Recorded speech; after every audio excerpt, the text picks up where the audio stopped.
हाँ बेटा, देखो हम लोग उडोगोनियम पढ़ रहे थे और उडोगोनियम का थैलस स्ट्रक्चर और सेल स्ट्रक्चर खत्म हो गया है। हम लोग ये इस वीडियो में उडोगोनियम के रिप्रोडक्शन को पढ़ने जा रहे हैं। आप जा करके पीछे का वीडियो अगर नहीं देखें तो उसको देख लीजिएगा, ठीक है। यहाँ हम रिप्रोडक्शन स्टार्ट कर रहे हैं, बस सेल स्ट्रक्चर के बाद रिप्रोडक्शन को पढ़ा रहे हैं, ठीक है बेटा। यहाँ लिखा हुआ है रिप्रोडक्शन, ठीक है। रिप्रोडक्शन क्या होता है बता। तो कोई भी ऑर्गेनिज्म, कोई भी लिविंग ऑर्गेनिज्म हो, उडोगोनियम ही क्यों ना हो, कोई भी लिविंग ऑर्गेनिज्म अपने जैसे इंडिविजुअल या अपने जैसे प्रोजेनी या अपने जैसे संतान को उत्पन्न करता है, पैदा करता है, उसको हम रिप्रोडक्शन या जनन कहते हैं, ठीक है। यह प्रक्रिया 3 तरीके से हो सकती है: वेजिटेटिव रिप्रोडक्शन, एसेक्सुअल रिप्रोडक्शन और सेक्सुअल रिप्रोडक्शन। वेजिटेटिव मतलब होता है कायिक जनन, अलैंगिक जनन और लैंगिक जनन। बिल्कुल वैसे ही यह आपके उडोगोनियम में भी पाया जाता है। उडोगोनियम एक थैलोफाइट है और इसमें ये तीनों जनन पाए जाते हैं। यहाँ लिखा हुआ है oedogonium reproduce by vegetative, asexual and sexual method. याद रखो बेटा, उडोगोनियम में जनन जो है वो कायिक, वेजिटेटिव मतलब होता है कायिक, कायिक मतलब होता है शरीर द्वारा, एसेक्सुअल तथा सेक्सुअल मेथड से हो सकता है या सेक्सुअल मेथड द्वारा होता है। याद रखो बेटा, वेजिटेटिव मेथड से यानी सीधे शरीर ही संतान को बना देता है, और लैंगिक जनन से विशेष प्रकार के स्पोर बनते हैं, और लैंगिक जनन से यानी लैंगिक कोशिकाएं, sex cell, male and female sex cell, नर और मादा युग्मक कोशिकाएं संतान को उत्पन्न करेंगी तो लैंगिक जनन कहेंगे या सेक्सुअल रिप्रोडक्शन कहेंगे। आगे पढ़ रहे हैं।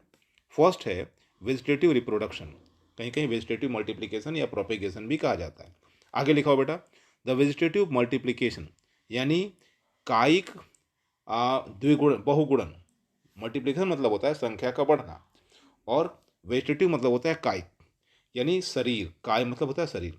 अगर शरीर सीधे संतान उत्पन्न करे, अपनी संख्या बढ़ाए, उसे हम लोग कायिक जनन कहते हैं या वेजिटेटिव मल्टीप्लिकेशन कहते हैं। यानी vegetative multiplication takes place by fragmentation and akinetes. याद रखो बेटा, उडोगोनियम में जो कायिक जनन होता है या वेजिटेटिव रिप्रोडक्शन होता है वो इन 2 तरीके द्वारा होता है, एक फ्रेगमेंटेशन द्वारा, दूसरा एकाइनिड द्वारा, ठीक बेटा। फ्रेगमेंटेशन द्वारा और एकाइनिड द्वारा। तो पहले हम लोग पढ़ने जा रहे हैं फ्रेगमेंटेशन को। फर्स्ट में हम लोग पढ़ने जा रहे हैं, स्टार्ट में फ्रेगमेंटेशन को पढ़ने जा रहे हैं। लाइक मेनी अदर एल्गी, ठीक है, दूसरे एल्गीज की तरह, और भी एल्गी हैं, दूसरे अनेक एल्गी की तरह small fragments of Oedogonium, Oedogonium के छोटे टुकड़े, याद रखो बेटा, Oedogonium filament have the capability to grow into complete filament under favourable condition. याद रखो बेटा, ये बात कर रहा है अन्य एल्गीज की तरह, जैसे और भी एल्गी में होता है वैसा ही उडोगोनियम के फिलामेंट के छोटे टुकड़े, उडोगोनियम के फिलामेंट के छोटे टुकड़े कैपेबल होते हैं, उनमें कैपेबिलिटी होती है टू ग्रो मतलब वृद्धि करने की, कंप्लीट फिलामेंट के रूप में वृद्धि करने की क्षमता होती है। कब होती है बेटा? अंडर फेवरेबल कंडीशन, जब सारे कंडीशन फेवरेबल हो, अनुकूल हो। याद रखो बेटा, यानी अन्य एल्गी की तरह उडोगोनियम का फिलामेंट भी छोटे छोटे टुकड़े बना करके कंप्लीट फिलामेंट बना सकता है। कब बना सकता है? अंडर फेवरेबल कंडीशन में बना सकता है। यही हम लोग पढ़ रहे हैं यहाँ पे। आगे, फ्रेगमेंटेशन टेक्स प्लेस बाय। याद रखो बेटा, अब बात यह है कि फ्रेगमेंट कैसे बनेंगे। जो उडोगोनियम के टुकड़े हैं, उडोगोनियम जो है वो छोटे छोटे टुकड़ों में कैसे बटेगा, तो फ्रेगमेंटेशन यानी टुकड़ा बनना, फ्रेगमेंट खंड बनना। Fragmentation take place by accidental breaking, किसी कारण से ये पानी में रहता है, कोई भी जीव अगर चोट पहुंचा दे या किसी कारण से अगर उडोगोनियम का फिलामेंट छोटे छोटे हिस्सों में टूट जाए, कोई एक्सीडेंट हो जाए, ऑफ फिलामेंट, याद रखो बेटा, ऑफ फिलामेंट हो गया, डाइंग और dehydration of intercalary cell. Intercalary cell कैसे कहते हैं?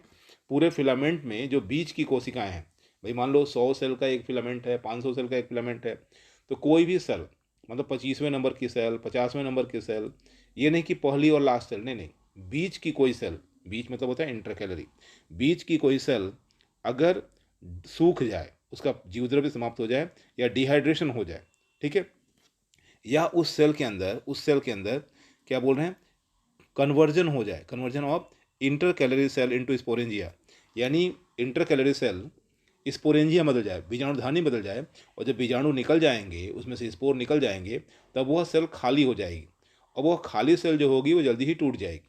ये देखो बेटा, उसका सेल वॉल टूट जाएगा और फ्रेगमेंट बन जाएंगे।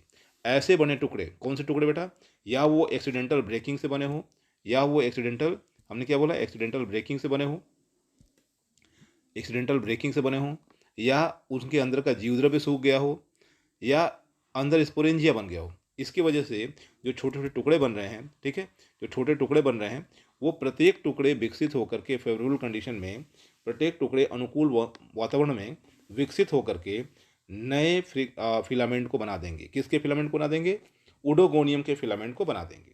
नेक्स्ट रीडिंग हम लोग का होने वाला है बेटा एकाइनीट। नेक्स्ट रीडिंग होने वाला है एकाइनीट, ठीक है। यहाँ देखिए एकाइनीट हम लोग पीछे भी पढ़ चुके हैं। इसे बोलते हैं निश्चेष्ट बीजाणु, ऐसे स्पोर जो कुछ नहीं कर रहे होंगे, सोए हुए होंगे, जब फेवरेबल कंडीशन आएगा तो फिर जर्मिनेट होकर के नए फिलामेंट या नए एल्गी को बना देते हैं। उनको हम लोग एकाइनेट कहते हैं। इनकी दीवार जो होती है वो मोटी होती है बेटा। इनकी वॉल जो होती है अंदर के जीवद्रव्य को, प्रोटोप्लास्ट को बचाए रखने के लिए मोटी हो जाती है। यहाँ हम लोग पढ़ रहे हैं इसके में क्या होता है, इन उडोगोनियम, देखो बेटा, दीज आर थिक वॉल्ड रेडिस। दीज आर मतलब होता है कि जो हम लोग पढ़ रहे हैं उडोगोनियम, उडोगोनियम का जो एकाइनेट होता है वो मोटी दीवार वाला होता है। रेडिस, लाल या भूरे रंग का स्ट्रक्चर होता है, लाल या भूरे रंग का स्ट्रक्चर होता है। Usually formed in small chain, याद रखो बेटा, ये छोटे छोटे चेन के रूप में बनता है, छोटी श्रृंखला के रूप में बनता है।